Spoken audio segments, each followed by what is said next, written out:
Boa noite a todos. Que maravilha cantarmos louvores todos juntos, né? Como é bonito, como é lindo a gente poder cantar louvor. Sejam todos bem-vindos. É uma alegria ver vocês aqui conosco.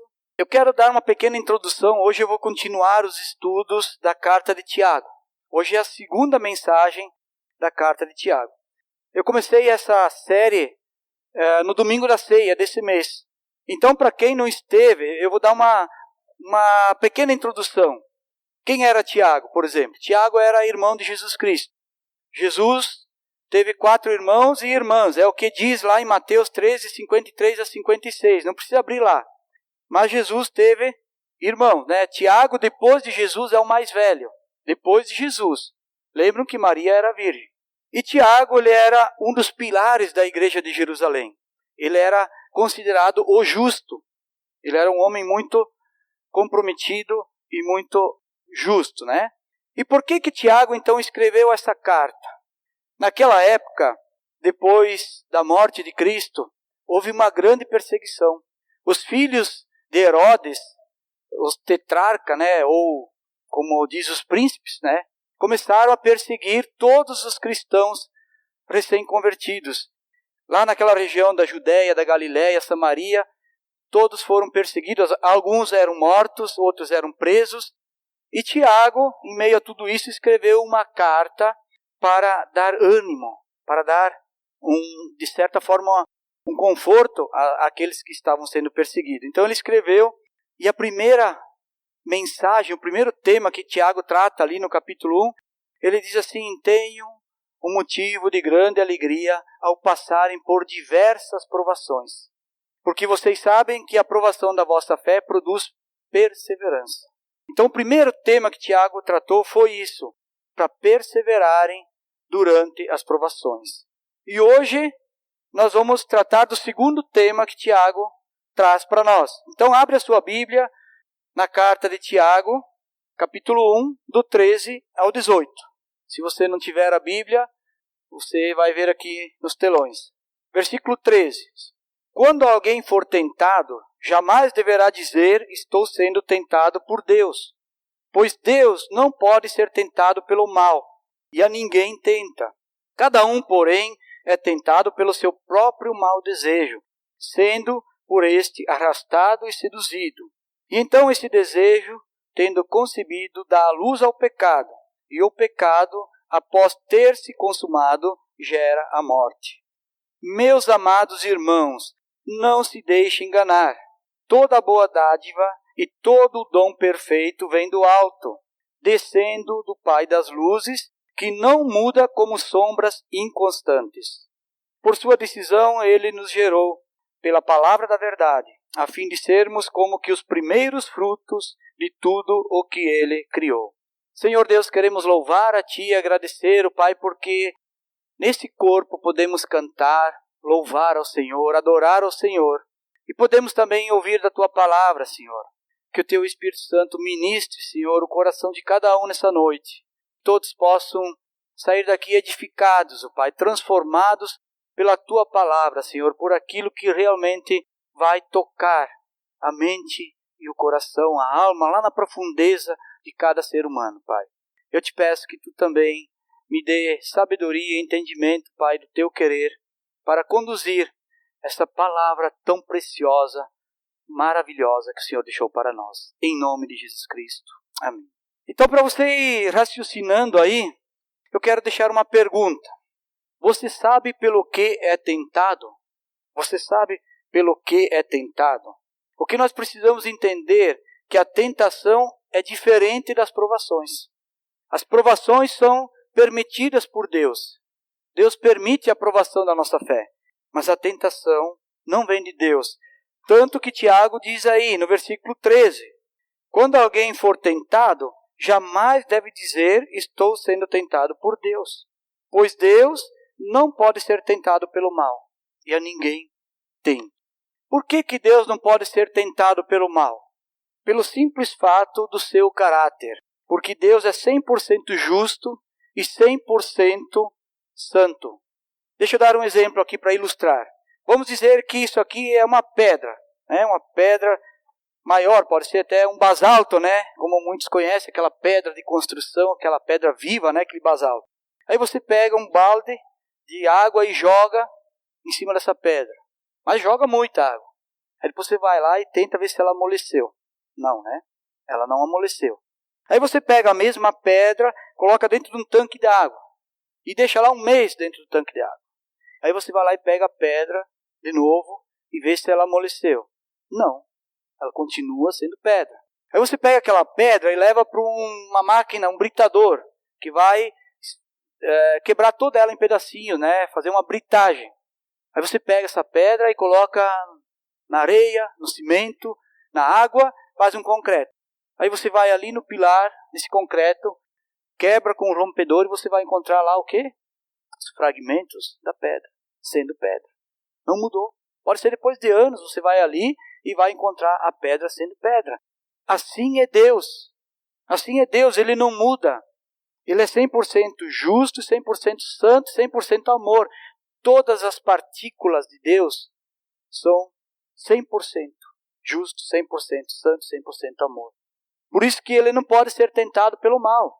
Não tem como Ele ser tentado. E a ninguém tenta. Por que Ele não tenta ninguém? Porque Ele é amor. E se Ele nos tentasse, Ele não seria justo. Então Deus é 100% justo. Mas o ser humano tenta culpar Deus pelos problemas, não é assim? Quantas vezes a gente ouve a crise que está acontecendo no mundo, a fome na África, por que Deus permite o desemprego, os crimes bárbaros, né? Quando a gente ouve um crime bárbaro, que a gente sabe, né? Coisas absurdas de um pai com uma menina e assim por diante, não vou pegar muitos fatos aqui, mas que a gente acha um absurdo. Muitas pessoas pensam assim, mas por que Deus permite? Por que Deus não fez alguma coisa? O desvio de dinheiro, a corrupção, a imoralidade, todas essas coisas acontecem nos nossos dias. Está presente na nossa vida. Mas todas elas são escolhas humanas. Todas elas vêm porque são escolhas humanas carnais. Não vem de Deus. Não é Deus que causa esse tipo de situação. Então Deus a ninguém tenta. Ele é amor e é justo. Por isso, Ele não tenta. E Tiago continua ali no versículo 14. Diz assim, cada um, porém, é tentado pelo próprio mau desejo, sendo por esse arrastado e seduzido. Então, por quem que eu sou tentado?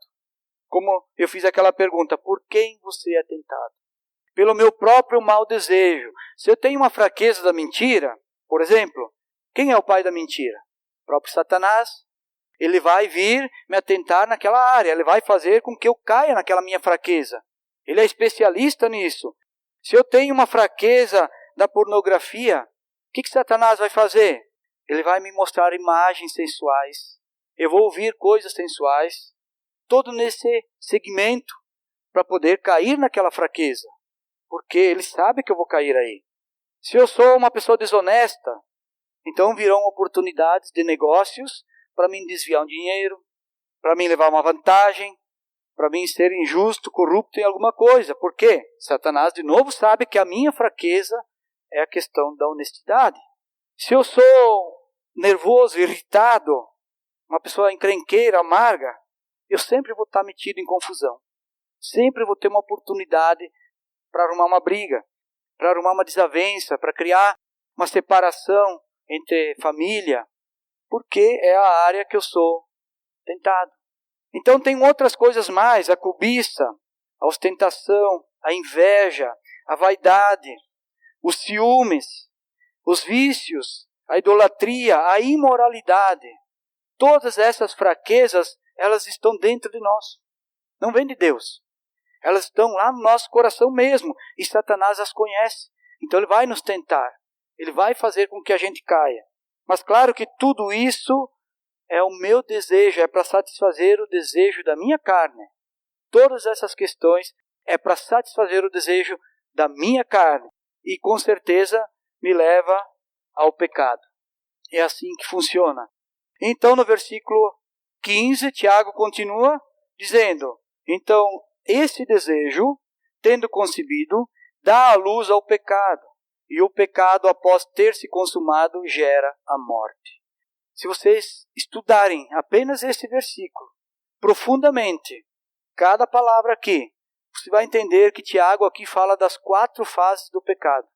Muitas vezes parece que a gente só vê assim, eu pequei, perdão, pronto. Não, o pecado, ele tem um processo, ele tem fases do pecado. Como é que funciona? A primeira fase do pecado, ele é concebido em outra linguagem, uma linguagem mais antiga da Almeida, ou até algumas linguagens mais novas, vai dizer que ele engravida.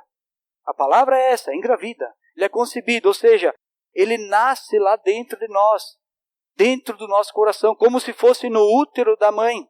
Ele começa a gerar ali uma vida. Então a primeira fase, ele é concebido, ele engravida. A segunda fase do pecado, ele dá a luz. Está aí no versículo, ele dá a luz. Então, ele nasce, ele aparece, ele ganha vida. Essa é a segunda fase do pecado. A terceira fase do pecado, ele é consumado. Então, ele entra em ação, ele é praticado. Ele faz com que as coisas aconteçam. E a quarta e última fase do pecado, ele gera a morte. Ele gera a separação, a destruição e a dor. Isso é morte. Quando a gente perde um ente querido, o que é? É uma separação. O lugar que vai aquele ente querido, nós não vamos esperar mais um pouco.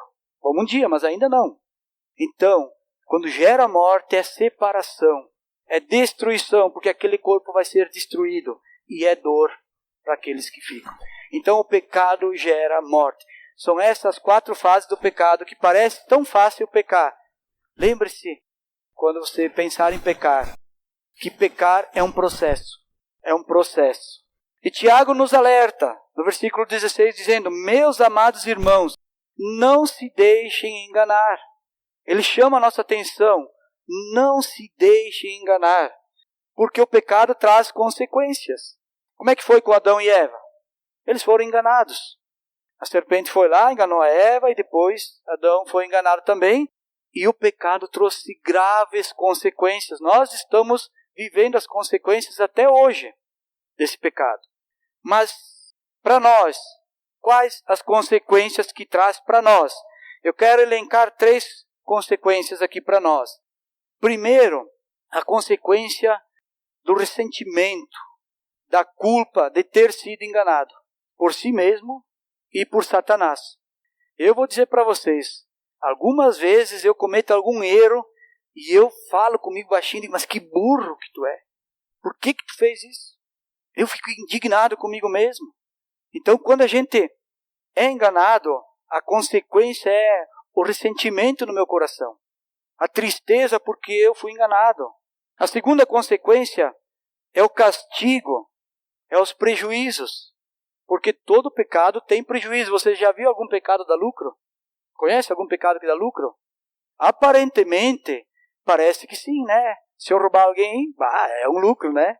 Mas lá adiante vai dar prejuízo. Pode ter certeza que aquele dinheiro não vai ficar para mim. Eu vou ter que retribuir de alguma forma, eu vou devolver aquele dinheiro. Então, no primeiro momento, aos nossos olhos, muitas vezes parece que o pecado traz algum benefício, algum lucro. Não é verdade. Isso é mais uma enganação, é mais uma mentira do diabo. Porque o pecado não dá lucro, ele sempre dá prejuízo. Então essa é a segunda consequência. É o castigo, a tristeza e os prejuízos. E a terceira consequência é a perda da comunhão com Deus, a perda da paz e a perda da alegria. Quando eu sei que estou em pecado, a primeira coisa que eu perco é a alegria. Eu perco a alegria e depois eu perco a paz. Até eu não pedir perdão, não acertar com a pessoa e com Deus sobre o meu pecado, eu perco a paz. Então são várias perdas. Por isso não vale a pena pecar, tem consequências. E nós devemos eliminar o pecado na primeira fase. Muito cuidado em deixar o pecado crescer dentro de si. É que nem aquela sementinha que você planta e você bota lá na terra e ela leva um tempo. Depois ela aparece mini. Aí você vai lá e vai regando e vai... Ali a pouco ela se transforma numa planta, numa árvore. Daí todo mundo vê. O pecado é assim. O pecado é assim. E nós precisamos cuidar para que ele não ganhe vida, para que ele não cresça dentro de nós. Precisamos eliminar na primeira fase. E aí no versículo 17, Tiago diz que toda boa dádiva e todo dom perfeito vem do alto, descendo do Pai das luzes, que não muda como sombras inconstantes. Aqui Tiago se refere àquela época, eles chamavam de o Pai das luzes, e a referência era que Deus era o Deus do sol, o Deus da lua, o Deus das estrelas, e ele não muda como sombras inconstantes. Como eu falei antes lá, todas as partículas de Deus são imutáveis. Não tem mutação na célula de Deus.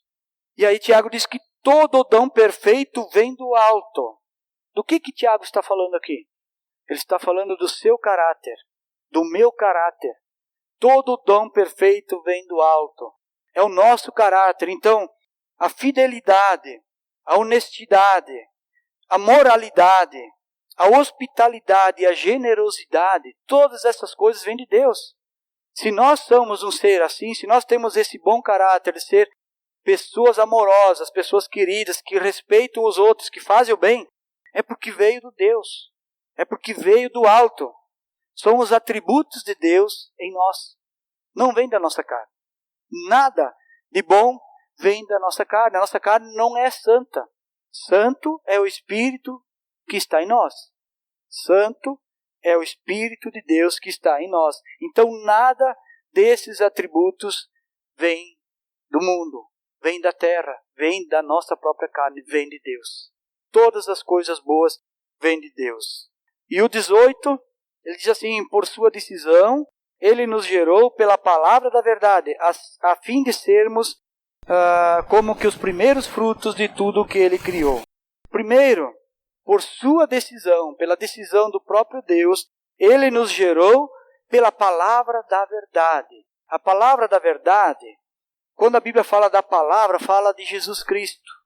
Se vocês lerem lá o Evangelho de João, no capítulo 1, no versículo 1, vai dizer que Cristo, lá diz assim: e o Verbo era Deus, e o Verbo estava com Deus, e o Verbo se fez homem e habitou entre nós. É claro que você vai ter que ler o versículo 14 para entender isso também. Mas, quando fala do Verbo, na linguagem mais antiga, na nossa NVI, fala a palavra. Está falando de Jesus. Jesus estava com Deus, era Deus, fez todas as coisas por intermédio de Deus, fez todas as coisas por intermédio de Jesus, e depois ele se tornou carne e habitou entre nós. Então aqui ele está falando que ele nos gerou pela palavra da verdade, nos gerou através de Jesus Cristo. Porque nós estávamos mortos em nossos pecados, nascemos e morremos, mas fomos vivificados pela palavra da verdade, que é Jesus Cristo. Mas para quê? A fim de sermos os primeiros frutos de tudo o que ele criou. Tiago diz que ele nos criou para que nós sejamos as primícias de Deus. Por que isso? Porque desde o princípio a gente aprendeu que sempre os primeiros frutos eram dedicados a Deus. Abel deu do seu rebanho uma oferta agradável a Deus. Caim, por sua vez, pegou da sobra dos seus cereais e deu para Deus. É claro que Deus não se agradou da oferta de Caim, mas desde o princípio já era feito oferta dos primeiros frutos da terra, dos primeiros animais, dos animais sem defeito para Deus. Isso também se confirma na lei de Moisés e em todo o Velho Testamento. Tudo isso agrada e agradava a Deus. Mas agora, pela palavra da verdade, nós somos as primícias de Deus. Nós somos os primeiros frutos. Nós somos como que um cordeiro sem defeito. O que era aceito por Deus?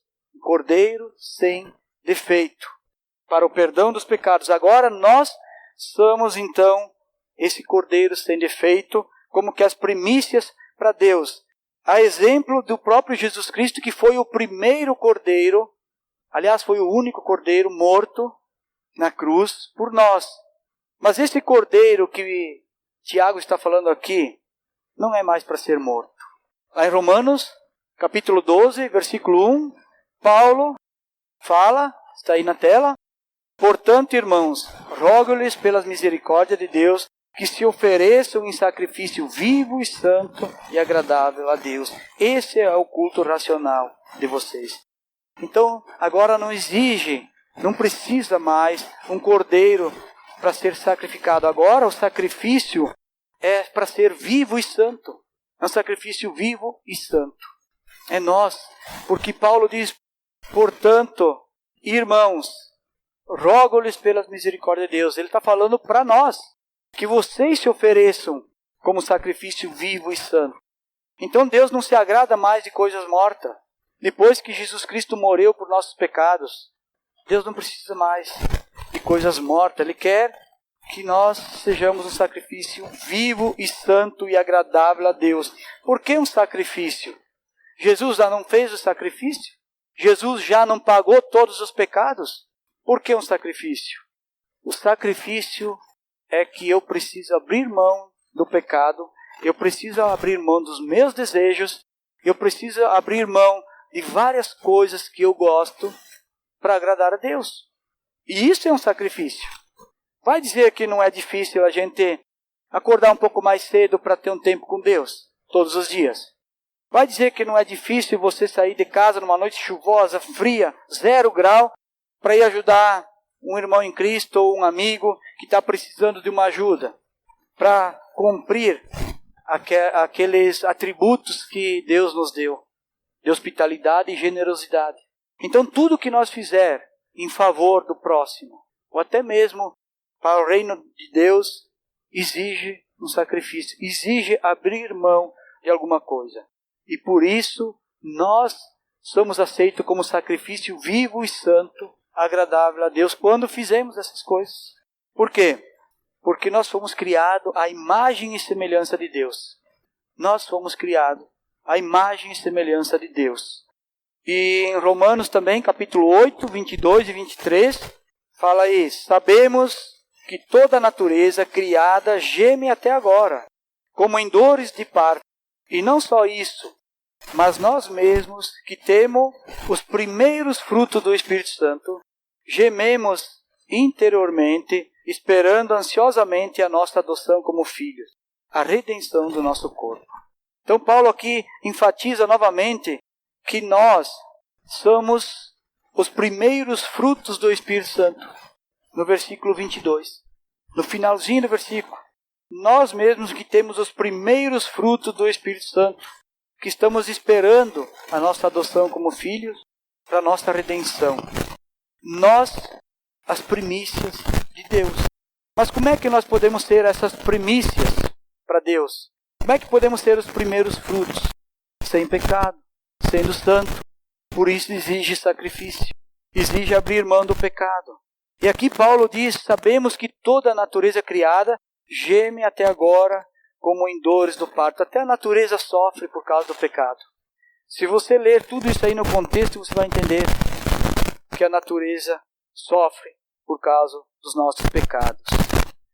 Mas o importante aqui é que nós fomos aceitos como filhos, as primícias, os primeiros frutos do Espírito Santo. Aí eu pergunto para você, qual das espécies em toda a natureza que é aceita ou foi aceito como filho? Qual das espécies que é aceito como filho de Deus? Talvez um cordeiro? Será que o cavalo? O cavalo, muita gente valoriza tanto um cavalo, né? Uma galinha, a vaca, o cachorro, o gato. Quem tem o selo do Espírito Santo? Quem tem o selo do Espírito Santo? Quem foi criado à imagem e semelhança de Deus? Então eu pergunto, você tem vivido essa santidade? Você é um cordeiro sem defeito? Tem confessado seus pecados? Porque a única forma de eu estar limpo e ser aceito como santo, uma oferta viva e santa a Deus, é eu estar sem pecado. E a única forma é eu confessar o meu pecado. Eu devo confessar os meus pecados diariamente. Sempre que eu lembrar, mais do que uma vez por dia, se eu pecar. Que eu creio que é bem difícil a gente não pecar uma única vez por dia. É bem mais fácil pecar muito mais do que uma única vez por dia. Então nós precisamos estar prontos, preparados para ser essa oferta viva e agradável a Deus. E aí vem de novo aquela pergunta do início.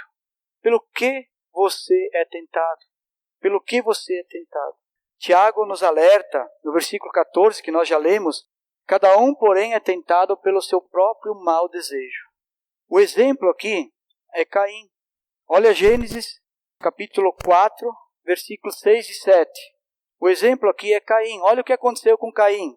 O Senhor disse a Caim: por que você está furioso? Por que se transtornou o seu rosto? Se você fizer o bem, não será aceito, mas se não o fizer, saiba que o pecado o ameaça a porta, e ele deseja conquistá-lo, mas você deve dominá-lo. Foi isso que aconteceu com Caim. O próprio Deus avisou Caim que ele estava transtornado, que ele precisava se livrar daquele pecado, porque o pecado ia dominá-lo. E o resultado vocês conhecem. O resultado foi a morte. Foi a morte do próprio irmão.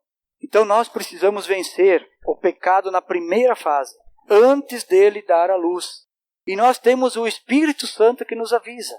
O que é o Espírito Santo no nosso coração? É o próprio Deus. O Espírito Santo nos avisa do pecado a todo instante. E nós temos que eliminar na primeira fase, para que a gente não caia. Senão o pecado nos arrasta, nos seduz e gera morte. Esse é o resultado final. Então somos as primícias de tudo o que Deus criou. Somos a sua imagem e semelhança. Somos aceitos como filhos. Conforme Paulo disse em Romanos 12:1. Um sacrifício vivo, santo e agradável a Deus. Amém? Senhor Jesus, queremos te louvar, ó Pai, te agradecer, ó Pai, porque conhecemos a verdade, Deus. A tua palavra, o próprio Jesus Cristo, ele nos dá o entendimento, Pai. Que a gente possa ouvir sempre, em todos os momentos, o Espírito Santo, Senhor, nos dando a orientação correta, para que a gente não passe por cima das fases, ó Deus, que conduz à morte, que gera a morte, como entendemos nessa carta maravilhosa que Tiago escreveu, para que a gente pudesse interpretar e aprender hoje, Pai. Pedimos a Ti, Senhor, que Tu abra então a nossa mente, o nosso coração, e que o Teu Espírito Santo nos transforme a cada momento, a cada dia, para que sejamos sempre esse sacrifício vivo e santo, agradável ao Senhor, porque somos as primícias, somos aceitos como filhos, em todas as espécies, ó Deus, em todas as gerações, em todas as plantas, a vegetação, nada vai sobrar nesse mundo, Deus. Apenas os filhos de Deus, que foram criados para serem eternos, ó Deus. Por isso nós te louvamos e te agradecemos, ó Pai. Conduza cada um, ó Pai, essa semana, e que a gente possa meditar, ó Pai, profundamente como eu tenho vivido os meus dias, como eu tenho passado as minhas horas durante um dia, mais tempo no Espírito Santo ou mais tempo satisfazendo os desejos da minha própria carne. Eu te peço por isso, Senhor, e te agradeço por aquilo que o Senhor vai fazer na minha vida e na vida de cada irmão em Cristo aqui. Em nome de Jesus Cristo. Amém.